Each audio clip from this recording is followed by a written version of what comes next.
সদস্য ভৰ্তি অভিযানত ৪৫টা সমষ্টিত লক্ষ্যভ্ৰষ্ট বিজেপি। কষ্ট কৰিও যোৰহাট, তিতাবৰ, টিয়কত সফলতাৰ মুখ দেখা নাই বিজেপিয়ে। শোচনীয় অৱস্থা কোকৰাঝাৰ বিধানসভা সমষ্টিটো। কিন্তু বিজেপি জিলিকিছে অখিল গগৈ বিৰোধী দলপতিৰ সমষ্টিত। ৩ ছেপ্টেম্বৰৰ পৰা অসমত আৰম্ভ হোৱা বিজেপিৰ সদস্য ভৰ্তি অভিযানৰ ১ মাহ সম্পূৰ্ণ হ'ল। বিগত এমাহত এই সদস্য ভৰ্তি অভিযানত দেশৰ ভিতৰতে শীৰ্ষস্থানত উপনীত হ'বলৈ সক্ষম হ'ল ৰাজ্যিক বিজেপি। এই ক্ষেত্ৰত ১,০৫,১৫৭ গৰাকী সদস্যৰে শীৰ্ষত মুখ্যমন্ত্ৰীৰ গৃহ সমষ্টি জালুকবাৰী। ৯৫,৬৮৭ গৰাকী সদস্যৰে দ্বিতীয় স্থানত জাগিৰোড। ৯১,৫০২টাৰে তৃতীয় স্থানত নলবাৰী। এই সাফল্যৰ পিছতো কেইটামান সমষ্টিৰ পৰিসংখ্যাই এতিয়া চিন্তিত কৰি ৰাখিছে মুখ্যমন্ত্ৰী তথা ৰাজ্যিক বিজেপি নেতৃত্বক।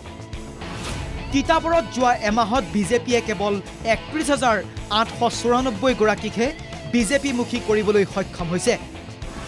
টিয়ক সমষ্টিটো ৩০,৭৯৯তে থমকিছে গেৰুৱা শিবিৰ। যোৰহাটৰ পৰিসংখ্যা আশা কৰা ধৰণে লাভ কৰা নাই বিজেপিয়ে।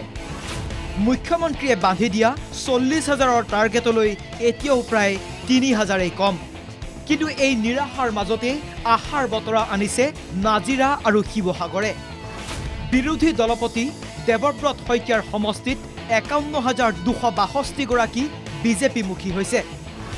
বিধায়ক অখিল গগৈৰ শিৱসাগৰত ৪৪,৪৩৮ গৰাকীৰ যোগদান বিজেপিত। কিন্তু বিজেপিৰ এই সদস্য ভৰ্তি অভিযান কেইটামান বিশেষ সমষ্টিত ইচ্ছাকৃতভাৱেই থমকি ৰোৱা বুলিও চৰ্চা চলিছে। বিজেপি যদিও আগ্ৰাসী দল বুলি কোৱা হয়, তৎসত্বেও মিত্ৰতাৰ খাতিৰত অগপৰ ২ দুৰ্গত আঘাত হনা নাই বিজেপিয়ে।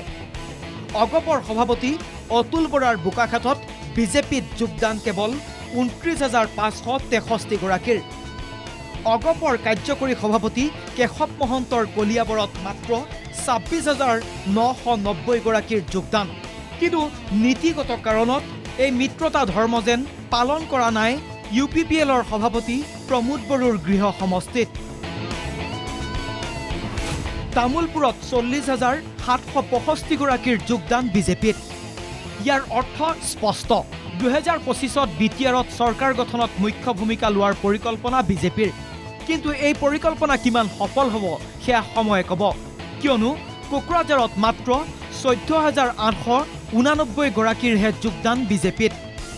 ঠিক তেনেদৰে BTRৰ অন্তৰ্গত অন্য ১৪টা বিধানসভা সমষ্টিত বিজেপিয়ে আশা কৰা ধৰণে ফল পোৱা নাই।